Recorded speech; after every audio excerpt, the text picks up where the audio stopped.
echebe ka awọ pụọ ọdụdụ were lụọ di, ọ nọrọ n'ụlọ nne ya were ka nka. Ọ bụ eziokwu na mmadụ anaghị enwetacha ihe niile ọ chọrọ otu oge, mana bilie zọpụ njem iji nweta ihe ahụ ị chọrọ nakwa ihe ahụ na-akpa gị, maka na anaghị anọ n'ụlọ ebute ozu ọdụm. Echezina echi niile, maka na anaghị egbu mbe edebe ọla.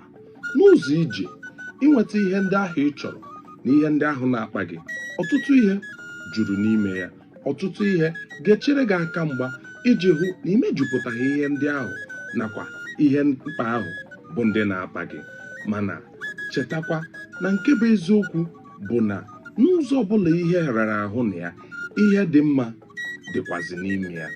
Ụfọdụ mmadụ ga-akọcha gị, ụfọdụ enyi ga-akpọ gị asị, maka na nwata chọba nke ya ọ bụrụ ajọ nwa. Kasie obi mgbe ihe ndị a niile na-eme, maka na ọ bụ naanị okenye nọ n'ụlọ ma diọkpara ọkụkọ. Ọ bụ naanị gị ma ihe ị chọrọ inweta nakwa ihe ị na-achụ. Bilie tata, zọpụ njem, maka na taa bụ maka mpịwa akịdị, echi ga-abụ maka osisi na oriri ya.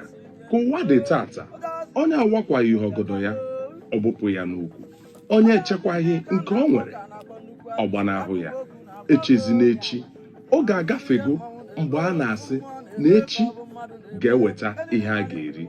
Bido tata kwado echi gị, jiri tata kwado echi gị. Bilie ma zọpụ ụkwụ ije.